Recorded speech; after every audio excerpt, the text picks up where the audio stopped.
43 hombres entraron a esa sierra. 43 salieron. Y el viejo del caserío nos dijo que eso no era lo normal, que usualmente salían menos. Tengo 79 años, vivo en el cuarto trasero de la ferretería de mi hijo, y hay algo que cargué solo durante más de 6 décadas. No porque no me creyeran, sino porque hay cosas que uno aprende a guardar no por miedo al ridículo, sino porque contarlas en voz alta las vuelve más reales de lo que uno puede soportar en el día a día. Pero ya no queda nadie más. Soy el último que estuvo ahí. El último que vio lo que vimos. Y eso a esta altura de la vida se siente más como una obligación que como una decisión. Hay un olor particular que tienen las sierras en otoño, cuando el frío empieza a bajar de las cumbres, pero todavía no termina de instalarse en el valle. Es un olor a tierra húmeda y a pino viejo, a algo mineral que sube de las piedras cuando la temperatura cae de golpe al anochecer. Ese olor lo recuerdo con una precisión que me asombra, considerando que han pasado más de 60 años y que hay cosas de mi vida diaria que ya no recuerdo con tanta claridad. La memoria funciona así. Lo ordinario se va borrando solo. Lo extraordinario se queda exactamente donde estaba, con todos sus detalles, con toda su textura, como si el tiempo no pudiera con ello. La primera noche en el puesto base dormí sobre una tabla cubierta con una manta doblada 2 veces, con el sonido del viento golpeando la lona de la carpa y el crujido constante de los pinos afuera. 42 hombres más en ese mismo campamento, algunos roncando, algunos dándose vueltas sin parar, y aún así, había algo en ese silencio de sierra que se metía entre los sonidos y los separaba. Un silencio que no era ausencia de ruido, sino presencia de algo que uno no sabía nombrar. Esa primera noche lo atribuí al cansancio, a la altura, al cambio de lugar. Me equivoqué, pero todavía no lo sabía. Amigos, si esta historia les está llegando, denle like y suscríbanse al canal. Es la única forma en que puedo seguir contando lo que sé. La razón por la que estaba ahí era simple y no tenía nada de heroica. Me reclutaron para una operación de abastecimiento en zona de montaña alta, y el dinero que pagaban era el doble de lo que yo ganaba cargando mercancía en el mercado del pueblo. Mi hermana menor llevaba 3 meses enferma y los remedios no eran baratos. Así de simple. Uno no se hace preguntas filosóficas cuando la necesidad es concreta y el dinero es real. Me dijeron que sería trabajo de abastecimiento, que estaríamos unas semanas en el puesto, que no había combate previsto en esa zona. Me subí al camión con una mochila liviana y las botas que usaba para el trabajo. Eso fue todo lo que necesité para que mi vida se partiera en dos, en un antes y un después, que nunca se volvieron a juntar. Éramos 43 hombres de distintos oficios y distintos caracteres. Campesinos, obreros, un par que habían sido maestros rurales antes de que los tiempos cambiaran. No éramos soldados de formación. Éramos hombres a quienes la circunstancia había puesto un uniforme encima. El teniente Andrés Castellanos Vega nos recibió la primera noche con 3 reglas y ninguna explicación. Primera, no salir del perímetro sin compañero. Segunda, no encender luces individuales pasada la medianoche. Tercera, no responder a ningún sonido que viniera del lado norte del bosque. Esta última la repitió 2 veces, mirando a cada uno de nosotros de a uno, con una pausa entre las palabras que no era énfasis pedagógico, sino algo más cercano a la advertencia personal. Nadie preguntó nada. Él tampoco explicó nada. Uno aprende rápido que en ciertos contextos las preguntas son un lujo, y el silencio es la única respuesta disponible. Esa noche me dormí pensando en la tercera regla, en por qué alguien sentiría la necesidad de decirla. ¿En qué clase de sonido habría tenido que escuchar alguien antes que nosotros para que esa regla existiera? Tardé 11 días en empezar a entenderlo, y cuando lo entendí, ojalá no lo hubiera entendido. Diego Paruma me salvó la vida sin saberlo, y lo hizo simplemente diciéndome una cosa en el momento exacto. Pero eso viene después. Primero déjenme contarles cómo eran esos primeros días, porque entender lo que pasó al final exige entender cómo empezó todo, y cómo lo ordinario fue cediendo espacio a algo que no tenía nombre en ningún idioma que yo conociera. Diego era ex vaquero, de esos hombres que han pasado tantos años solos en el campo que el silencio se les vuelve un idioma propio. Alto, de manos grandes y ásperas, con una costumbre que noté desde el primer día, la de mirar el horizonte constantemente, no con ansiedad, sino con la misma calma con que uno mira el reloj. Un hábito del cuerpo, como respirar. Los primeros días trabajamos juntos en el acarreo de suministros desde el camino principal hasta el puesto base, subiendo y bajando por una trocha de tierra compacta que olía a musgo húmedo y a piedra fría. Eran cargas pesadas, el trabajo era físico y sostenido, y uno agradecía eso porque el cansancio del cuerpo deja poco espacio para pensar en otras cosas. El puesto base era un claro en la ladera, rodeado de pinos que subían hasta donde la roca tomaba el control y los árboles se rendían. Había 2 galpones de madera para los suministros, la carpa de mando del teniente Castellanos y las carpas personales distribuidas en filas ordenadas. Todo tenía una lógica militar precisa, cada cosa en su lugar, cada espacio con su función. Esa lógica era tranquilizadora al principio. Uno se decía, mira, esto está organizado, hay un sistema, hay un responsable, todo tiene sentido. Esa sensación duró exactamente 4 días. Después el sistema siguió igual de visible y de ordenado, pero uno empezaba a percibir que el orden era una capa delgada puesta sobre algo que no tenía ningún orden posible. El cabo Mauricio Salinas llevaba el diario de campo. Era un hombre meticuloso, de esos que escriben con letra pareja y aprietan el lápiz con más fuerza de la necesaria, como si quisieran que las palabras quedaran grabadas en la madera de abajo. Registraba todo: el clima, los turnos, el estado de los suministros, cualquier novedad que el teniente le indicara. Lo que yo no supe hasta semanas después era que Mauricio también registraba cosas que nadie le había pedido que registrara.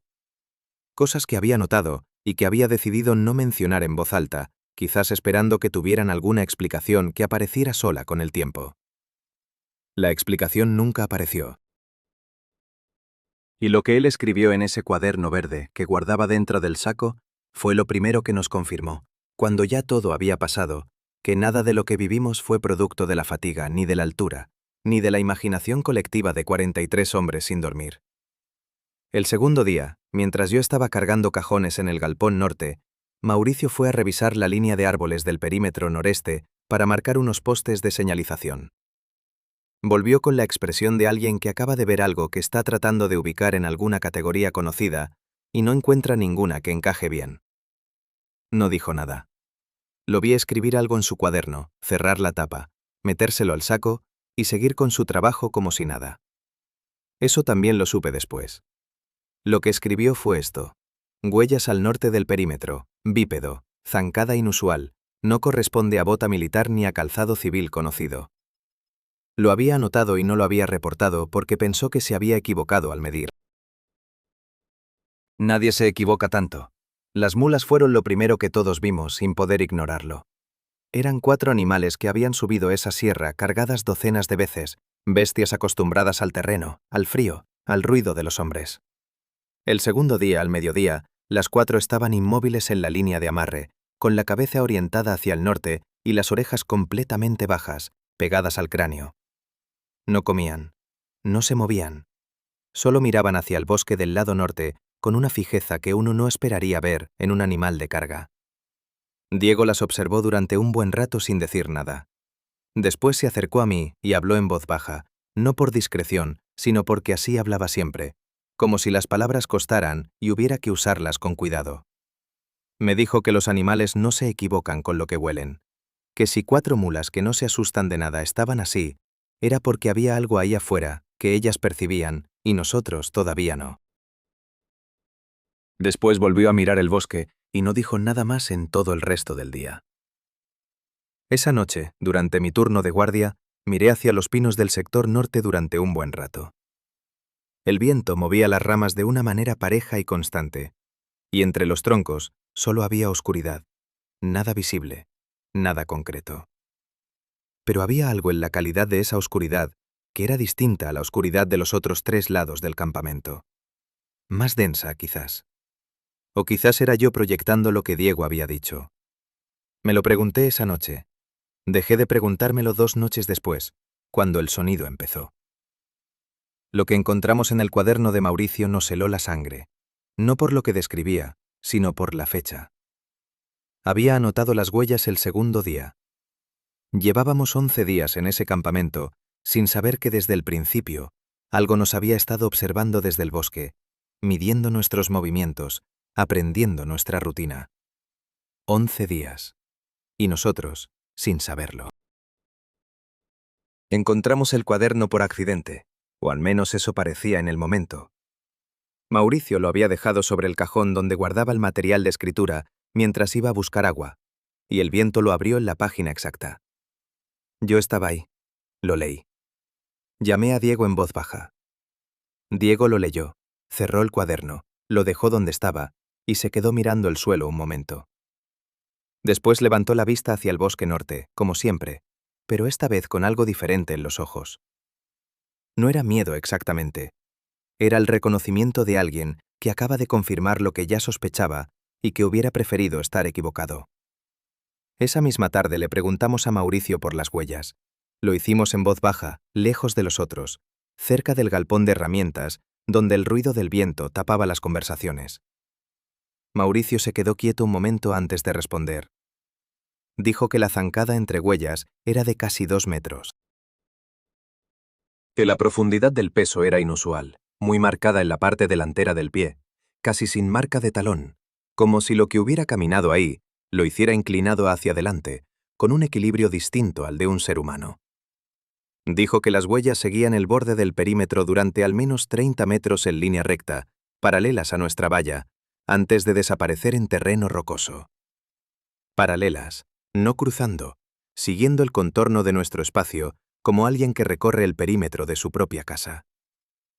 Esa noche ninguno de los tres durmió bien, y al día siguiente, cuando le reportamos la situación al teniente Castellanos con todos los detalles que Mauricio había anotado, Castellanos nos escuchó en silencio, con las manos cruzadas sobre la mesa de campaña, sin interrumpir ni una sola vez. Cuando terminamos, se quedó callado durante lo que me parecieron varios minutos, pero que probablemente fueron 30 segundos. Después dijo que iba a revisar el sector personalmente. Fue. Volvió. No dijo nada de lo que había visto o no había visto. Solo escribió algo en el reporte oficial y siguió con su jornada. Semanas después, cuando pude leer ese reporte, la entrada decía: condiciones del terreno presentan anomalías menores en el sector noreste. Se recomienda mantener el perímetro actual. Eso era todo. Esa capacidad de Castellanos para convertir lo que no tenía explicación en lenguaje administrativo era casi un arte. Lo admiré y lo odié al mismo tiempo. Lo admiré porque sin eso el campamento se habría desmoronado en pánico colectivo. Lo odié porque nos mantuvo ahí más tiempo del que debíamos haber estado. El sonido empezó esa misma noche. No gradualmente, no construyéndose poco a poco. Apareció de golpe, como si alguien hubiera girado un control que antes estaba cerrado. Era pasada la medianoche, temperatura bajo cero, cielo despejado con luna parcial que iluminaba los pinos con una luz blanca y fría que alargaba las sombras hacia dentro del bosque. Fabián Ríos y yo teníamos el turno de guardia en el sector noreste, los dos parados uno al lado del otro, con las manos en los bolsillos del abrigo, porque el frío a esa hora era seco y cortante, del tipo que duele en las articulaciones antes de que uno se dé cuenta de que tiene frío. El sonido venía del interior de los árboles, no de un punto fijo, sino de adentro del bosque en general, como si el bosque mismo lo estuviera produciendo. Era bajo, muy por debajo del viento, casi en el límite de lo que el oído puede captar. Tenía una cadencia, un ritmo que por momentos casi se organizaba en algo reconocible, como cuando uno escucha una conversación en otro cuarto y casi entiende las palabras, pero no del todo. Casi, siempre casi. Y eso era lo peor, que nunca terminaba de resolverse en nada concreto.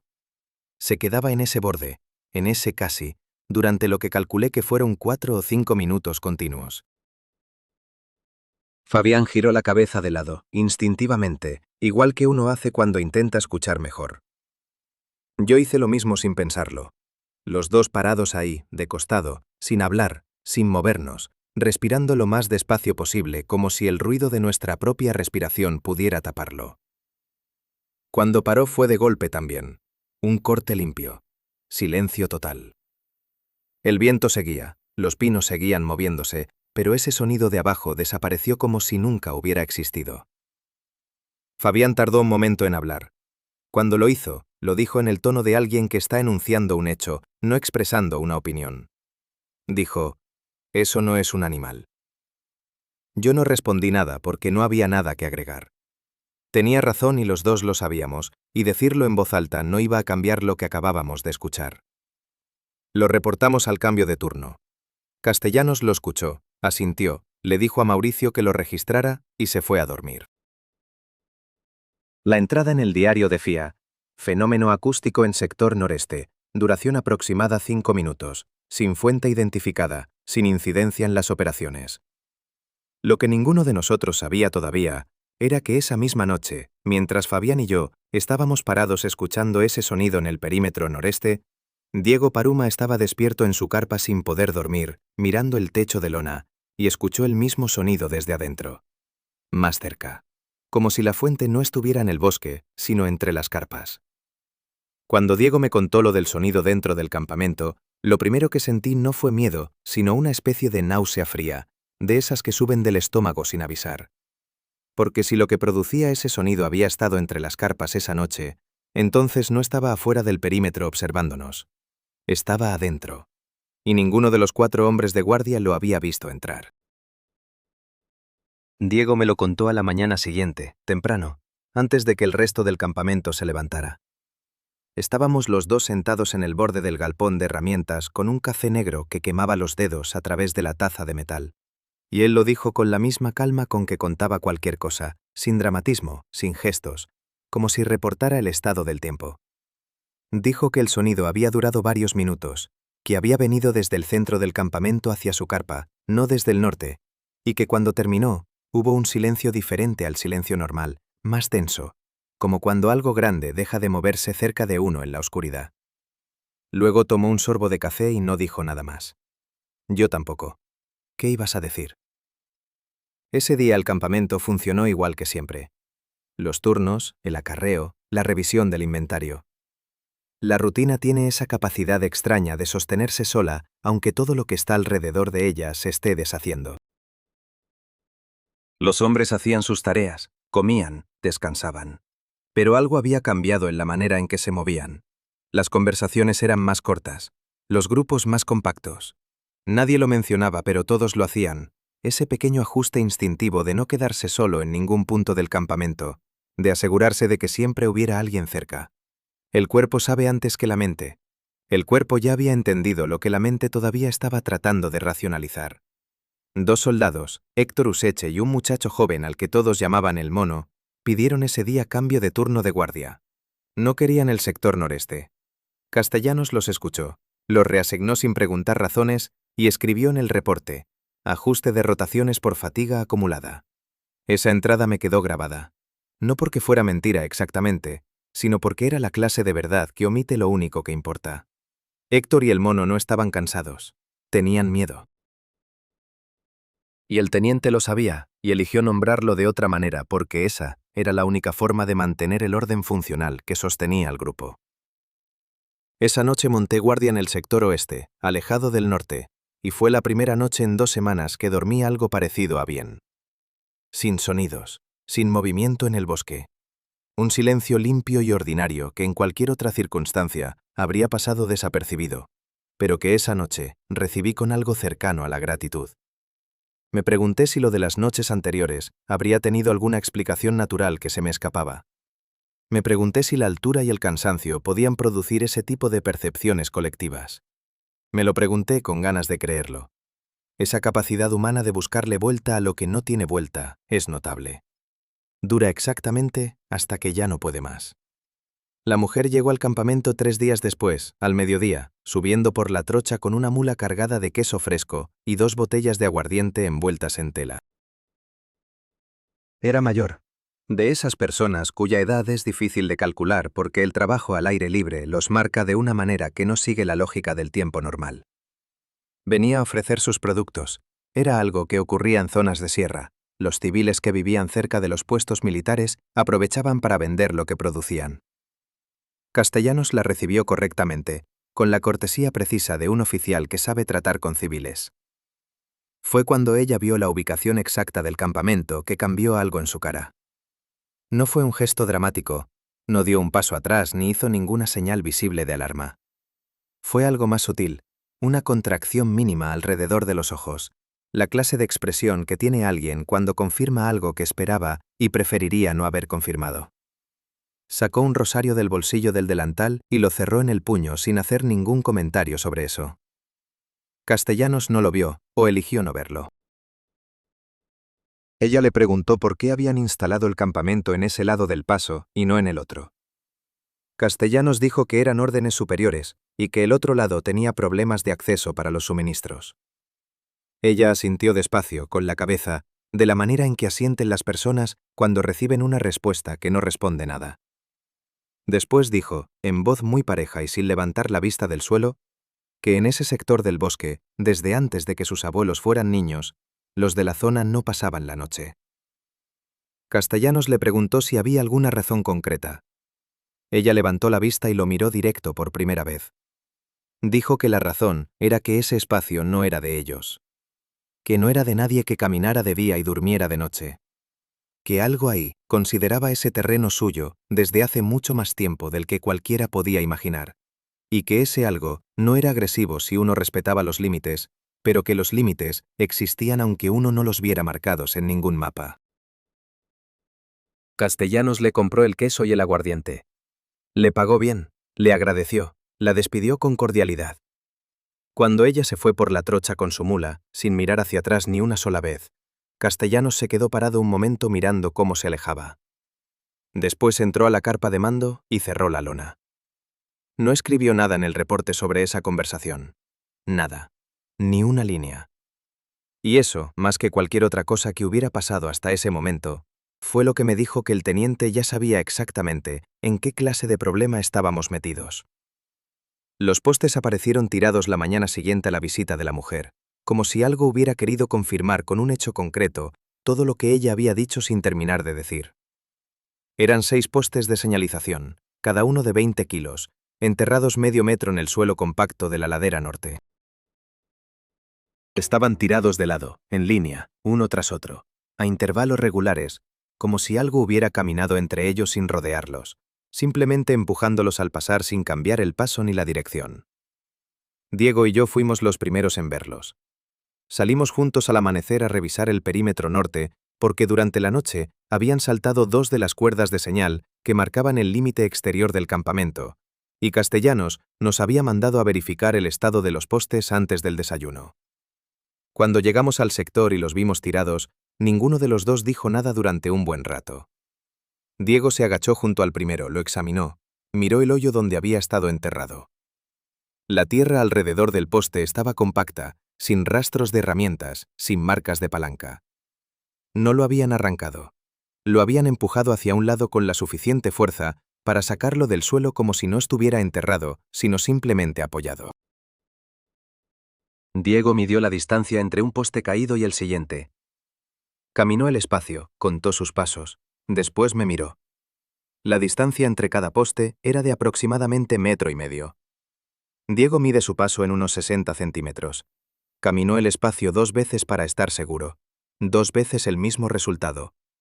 Lo que había derribado esos postes tenía una zancada de casi el doble de la de un hombre alto.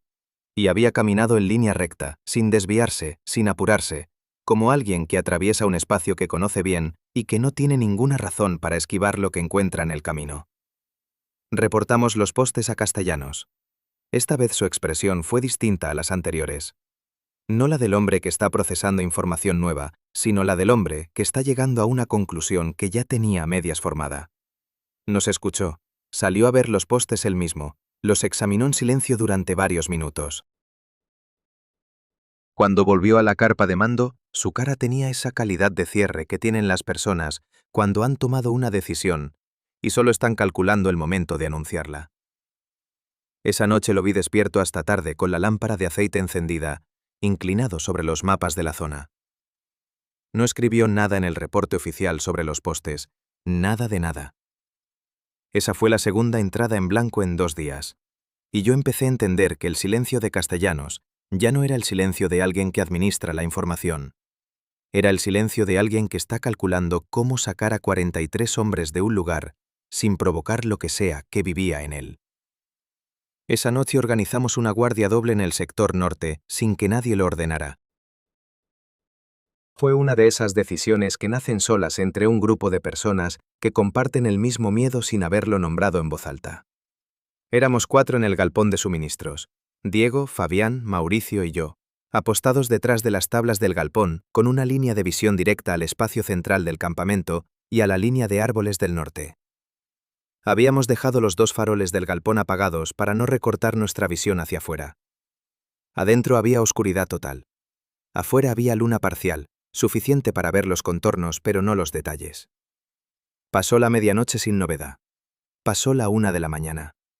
El frío era seco y constante, del tipo que uno deja de sentir después de un rato porque el cuerpo se rinde y acepta la temperatura como nueva condición permanente. Fabián se había apoyado contra la pared del galpón con los brazos cruzados. Mauricio tenía el cuaderno abierto en la rodilla, aunque no escribía nada. Diego miraba el bosque norte con esa fijeza suya que no era tensión, sino concentración pura, como un hombre esperando algo que sabe que va a llegar, aunque no sabe exactamente cuándo. Fue Diego el primero en verlo. Lo supe porque lo vi enderezando la espalda, despacio, sin movimiento brusco, con la precaución de alguien que no quiere hacer ruido. Siguió su mirada hacia el norte, y ahí estaba, saliendo de la línea de árboles con la misma naturalidad con que uno sale de una habitación a otra. Sin sigilo visible, sin urgencia, sin ningún comportamiento que delatara conciencia de estar siendo observado. Simplemente salió del bosque y empezó a caminar hacia el centro del campamento. Era alto. Eso fue lo primero que registré y lo que más me costó procesar, porque la altura no era la de un hombre grande, sino la de algo que estaba construido en proporciones distintas a las nuestras. La piel captaba la luz de la luna de una manera extraña, sin temperatura, sin el reflejo cálido que tiene la piel humana bajo cualquier luz. Los brazos colgaban más abajo de donde cuelgan los brazos de un hombre, con las manos cerca de las rodillas. Caminaba erguido, pero con ese peso hacia adelante que Mauricio había descrito al hablar de las huellas, como si el centro de gravedad estuviera ubicado de manera diferente. Los pasos eran largos y completamente silenciosos. No había ningún sonido de pisada sobre la tierra helada. Nada. Solo el movimiento, suave y constante, hacia el interior de nuestro espacio. Se detuvo en el centro del campamento. Quedó parado entre las carpas, en el espacio abierto donde de día hacíamos las formaciones. No miraba en ninguna dirección en particular. Solo estaba ahí, quieto, con esa postura de algo que no necesita demostrar nada, porque su sola presencia ya es suficiente demostración. El campamento era suyo en ese momento. Nosotros éramos los que estábamos de visita. Eso lo entendí en ese instante, con una claridad que no necesitaba ningún razonamiento.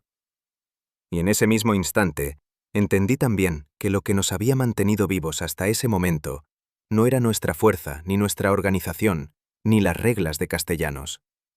Era una decisión de esa cosa parada en el centro de nuestro campamento en la oscuridad. Su decisión, no la nuestra. Nadie respiraba. Eso es lo que más recuerdo de esos minutos. El silencio absoluto dentro del galpón. 4 hombres conteniendo el aire, como si el sonido de sus propios pulmones pudiera cambiar algo de lo que estaba pasando afuera. Fabián tenía la espalda pegada a la pared de tablas con las manos planas contra la madera, como si necesitara sentir algo sólido. Mauricio había cerrado el cuaderno sin hacer ruido y lo apretaba contra el pecho con los 2 brazos. Diego no se había movido un centímetro desde que la figura apareció en la línea de árboles. Seguía en la misma postura, los ojos fijos en el centro del campamento, la respiración tan controlada que casi no se veía. La figura permaneció inmóvil en el centro del espacio durante lo que calculé que fueron varios minutos. No miraba hacia ningún lado en particular. No examinaba las carpas, no olfateaba el aire.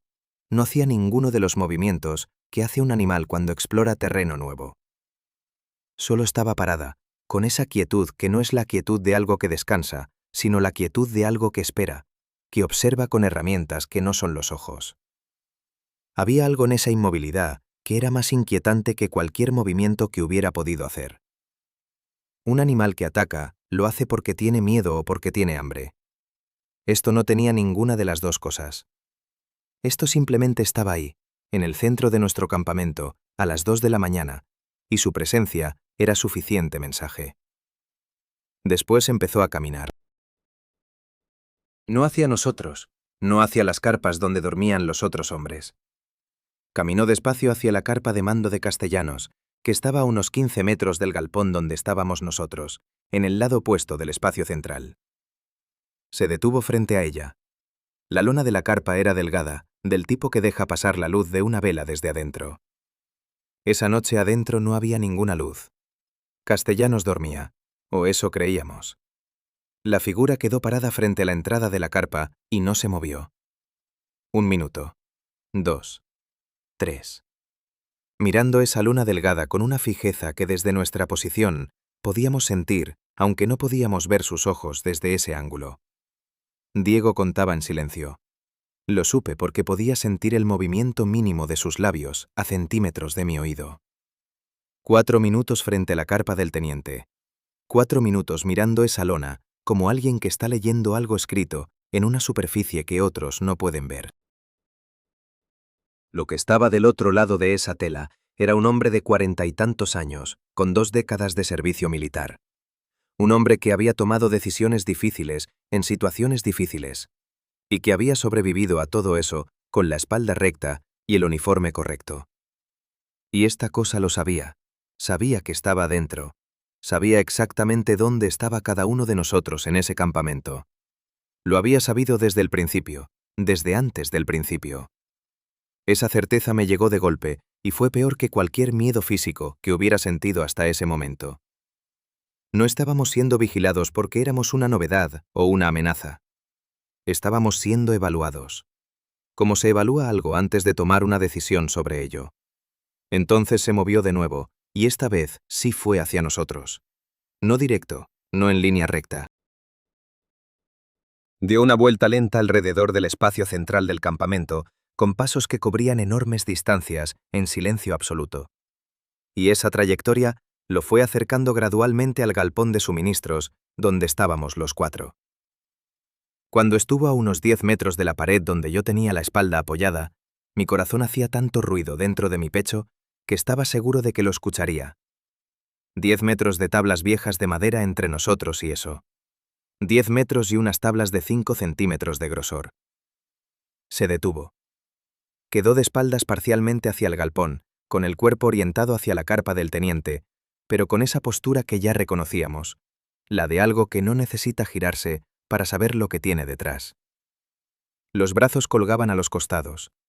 Las manos llegaban casi a la altura de las rodillas y los dedos eran largos, notablemente largos, con una proporción que no correspondía a ninguna anatomía que yo conocía.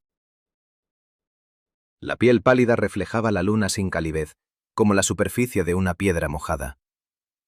Fabián soltó el aire muy despacio por la nariz. El sonido fue mínimo, casi nada. La figura no reaccionó, o no reaccionó de ninguna manera visible. Siguió en la misma postura, inmóvil, con esa quietud que era casi geológica, como la quietud de algo que existe en una escala de tiempo diferente a la nuestra y que por eso no necesita apurarse en nada. Luego giró la cabeza, solo la cabeza. El cuerpo no se movió, los pies no se movieron, solo la cabeza giró hacia el galpón con una lentitud que no era sigilo, sino algo más cercano a la certeza. Y nos miró. Nos miró directamente a través de la oscuridad y las tablas del galpón con unos ojos que captaban la poca luz lunar y la devolvían con una calidad blanquecina y fría que no tenía ningún parentesco con la mirada de ningún animal que yo hubiera visto jamás. Nos miró y en esa mirada no había agresión ni curiosidad, ni ninguna de las cosas que uno busca en los ojos de algo que te observa. Había reconocimiento.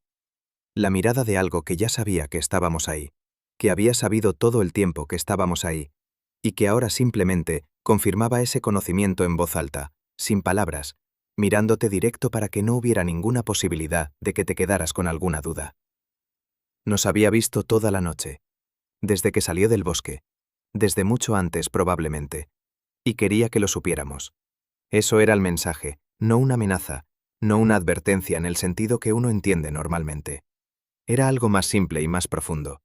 Era un ser antiguo diciéndonos con una mirada que en ese territorio, en esa sierra, en ese paso que llevaba siglos siendo suyo, nosotros éramos completamente transparentes.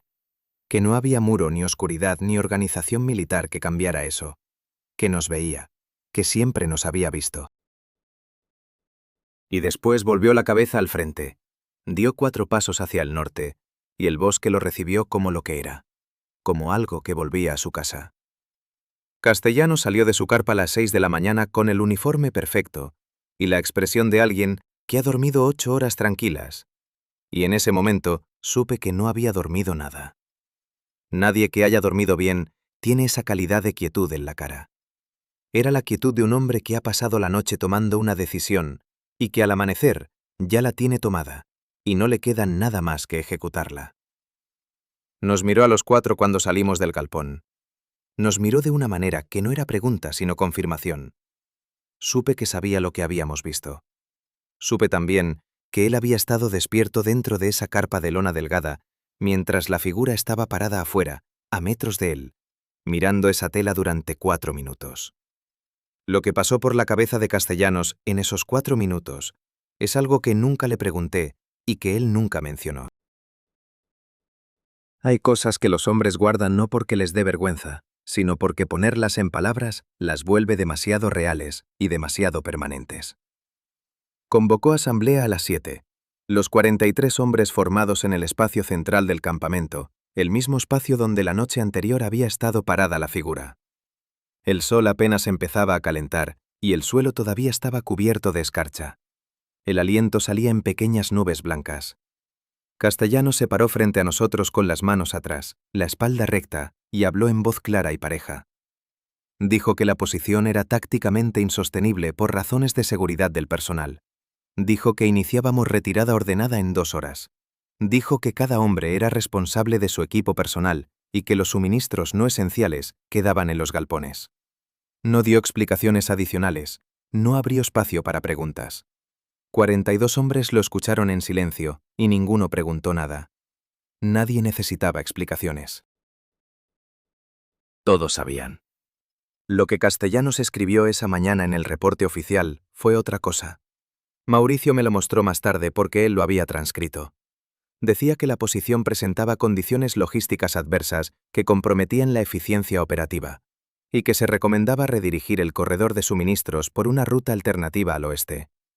Sin mencionar sonidos, sin mencionar huellas, sin mencionar postes derribados ni figuras en la oscuridad. Un documento perfectamente redactado que describía una situación real, usando únicamente las palabras que no asustarían a nadie en una oficina lejana.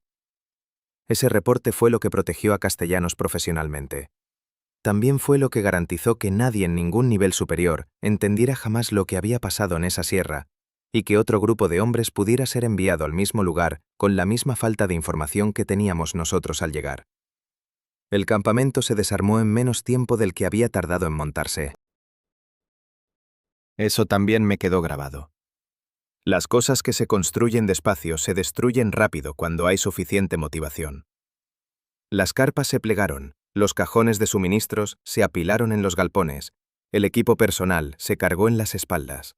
Los 2 faroles grandes que habíamos usado para iluminar el perímetro cada noche se apagaron uno por uno, y cada vez que uno se apagaba, el espacio quedaba un poco más frío, un poco más como lo que era antes de que llegáramos nosotros, como si el campamento estuviera devolviéndole al bosque lo que le habíamos tomado prestado.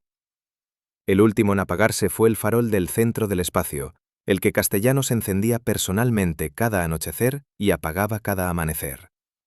Cuando esa llama se fue, algo en el grupo cambió de manera perceptible. No hubo palabras ni gestos, fue simplemente ese momento en que 43 hombres entendieron al mismo tiempo que lo que quedaba atrás ya no era su espacio. Que ya habían salido de él aunque todavía estuvieran parados en el mismo lugar. Empezamos a bajar a las 9 de la mañana, en fila, con los equipos cargados. La trocha bajaba entre los pinos durante los primeros 4 kilómetros antes de abrirse al valle. Diego caminaba a mi derecha y miraba los árboles de ambos lados todo el tiempo, con esa concentración suya que no era ansiedad, sino atención pura. No miraba hacia adelante, no miraba el suelo, solo miraba los árboles, los 2 lados, de manera constante y pareja. Yo lo miraba a él de reojo, y ese hábito suyo, que en los primeros días me había parecido simplemente el hábito de un hombre de campo, ahora me parecía lo más racional que había visto en toda esa sierra. Era la única respuesta posible: mirar, no dejar de mirar. No porque mirar fuera a cambiar algo, sino porque era lo único que uno podía hacer. Nadie habló durante esos 4 kilómetros. 43 hombres bajando en silencio por una trocha de tierra helada, con el sonido de las botas y el crujido ocasional de alguna rama y el viento entre los pinos. Ese silencio no era el silencio del miedo, o no solo eso. Era algo más complejo. Era el silencio de personas que acaban de entender algo que no tiene palabras disponibles en ningún idioma que conozcan, y que han decidido colectivamente que guardarlo adentro es la única manera de seguir caminando. Cuando el bosque se abrió y aparecieron el valle y la luz abierta del mediodía, Diego exhaló despacio. Solo eso. Ninguna palabra. Y yo entendí que ese aire que soltó era todo lo que había estado guardando durante los 4 kilómetros entre los árboles. Llegamos al primer caserío al caer la tarde.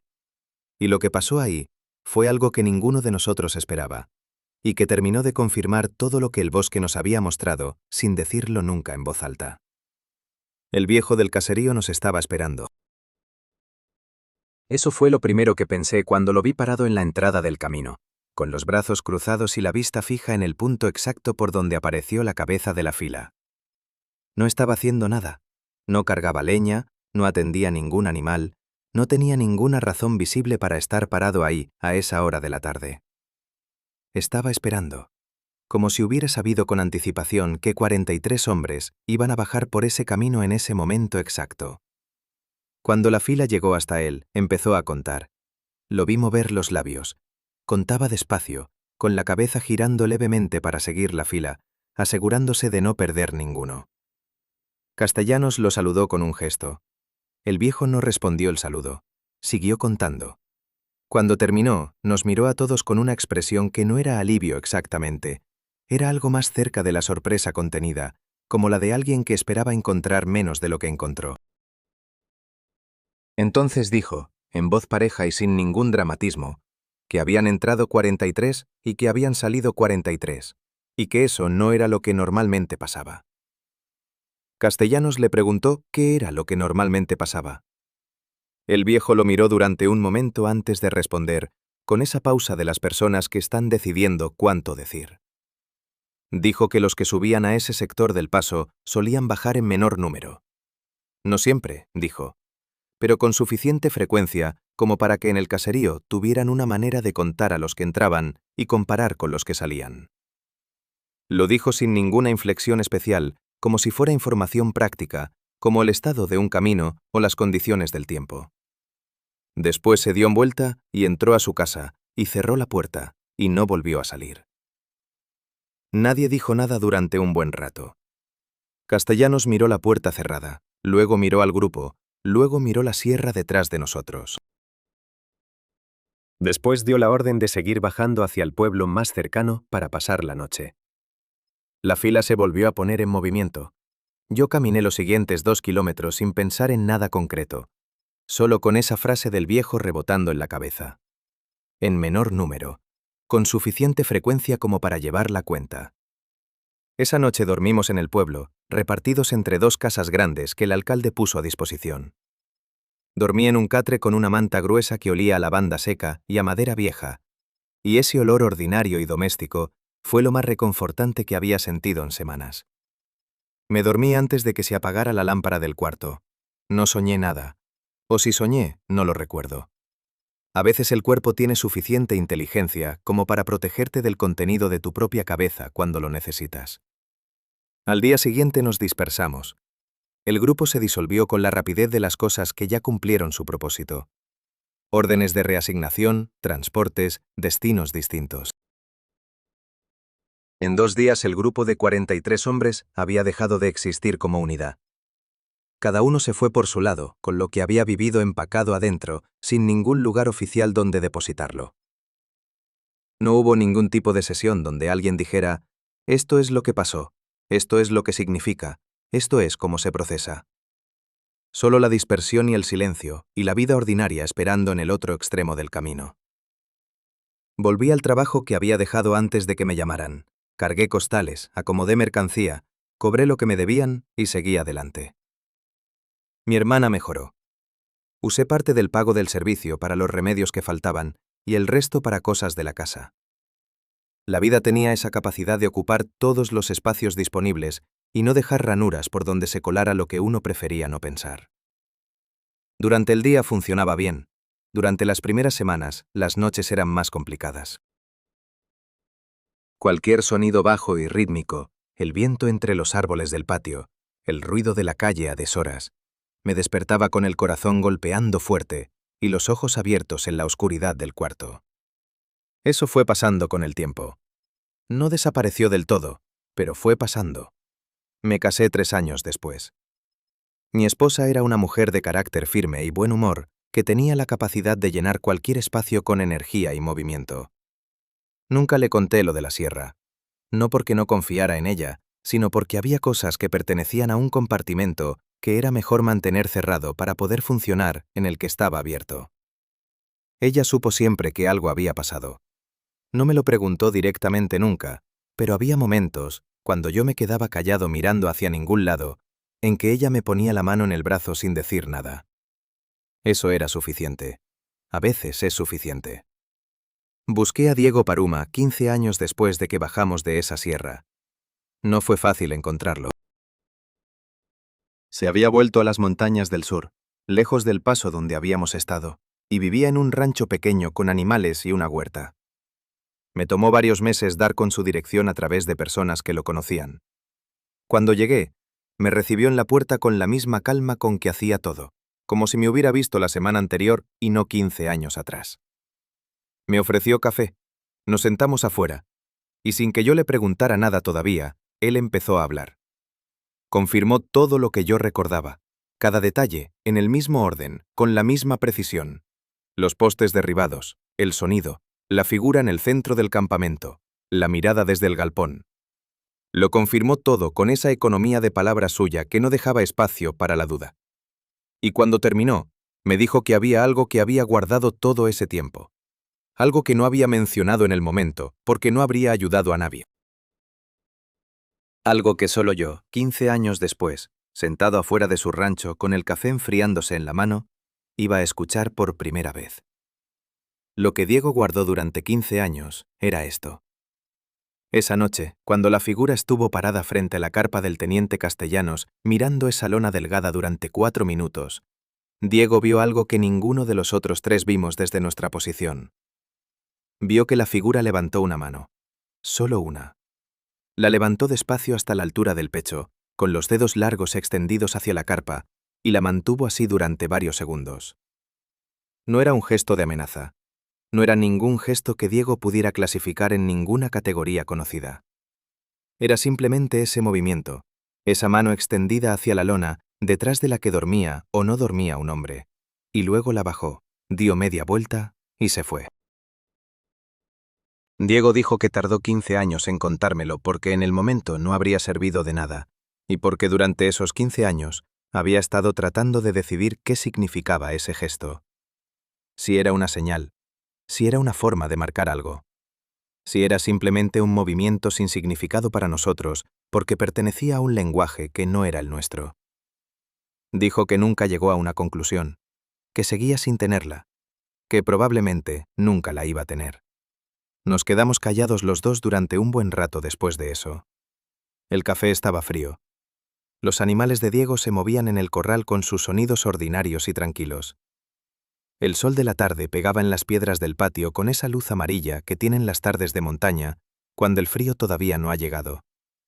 Todo era completamente normal y completamente ordinario y completamente ajeno a lo que acabábamos de hablar. Diego murió pocos años después de esa visita. Me enteré por carta. No tuve manera de ir al entierro. Busqué a Fabián Ríos durante años, sin resultado.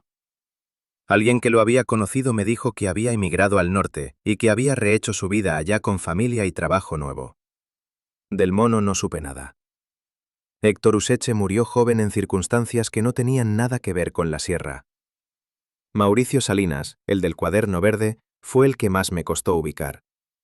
Cuando finalmente di con alguien que lo había conocido en sus últimos años, me dijeron que Mauricio había pasado la segunda mitad de su vida intentando que alguna autoridad regional abriera una investigación formal sobre incidentes en ese sector de la sierra. Que había presentado solicitudes, que había buscado registros históricos, que había encontrado menciones en documentos viejos de la zona que describían situaciones similares a la nuestra con décadas de diferencia. Me dijeron que nunca consiguió que nadie lo escuchara oficialmente, que el cuaderno verde desapareció en algún punto de ese proceso y nunca fue recuperado. Mauricio murió sin haber obtenido ninguna respuesta formal. Eso me dolió de una manera particular, porque él era el único de nosotros que había intentado nombrarlo en voz alta ante alguien con autoridad para hacer algo al respecto. Y el sistema simplemente lo había dejado hablar hasta que se cansó.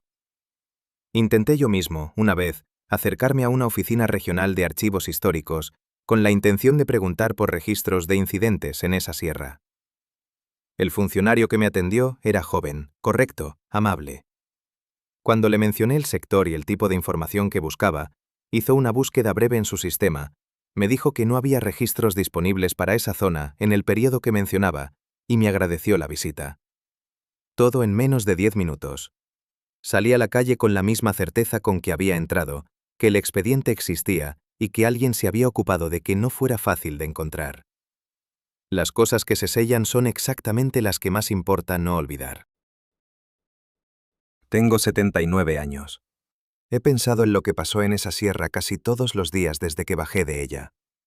No de manera obsesiva, no con angustia permanente, simplemente está ahí, como están las cosas que uno ha vivido y que forman parte de lo que uno es, aunque no las cuente.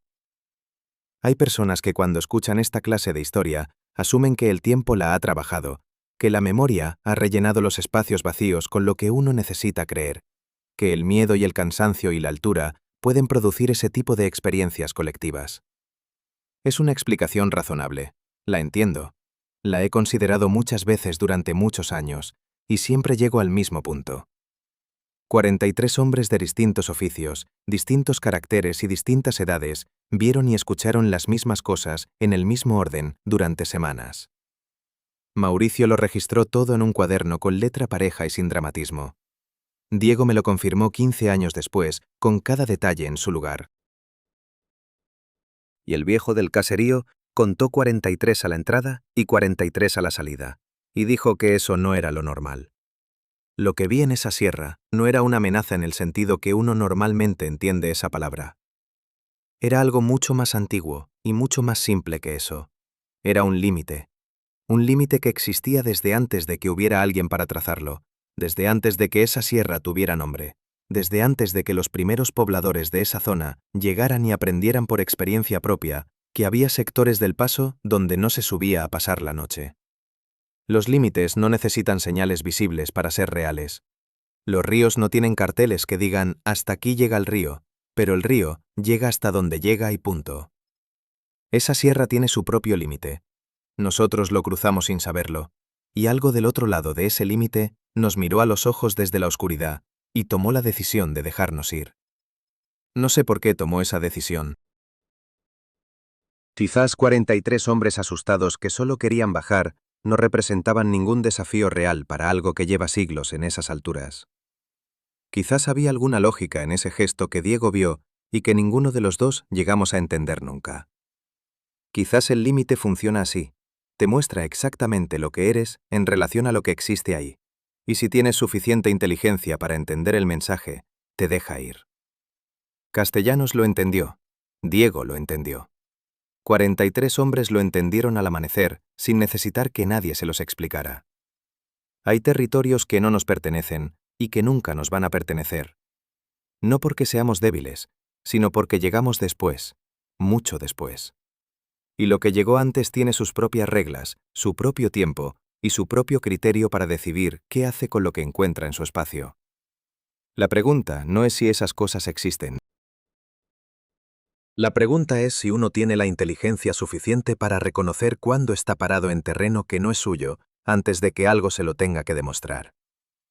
Y ahora les pregunto a ustedes, Si esa noche en el galpón hubieran sido uno de esos 43 hombres y hubieran visto esa figura mirándolos directamente a los ojos desde la oscuridad, ¿habrían tenido la calma suficiente para no moverse o el miedo los habría traicionado? Escríbanlo en los comentarios. Quiero saber qué piensan. Si esta historia les llegó, denle like y suscríbanse al canal. Es la única manera de que estas historias sigan llegando a más personas.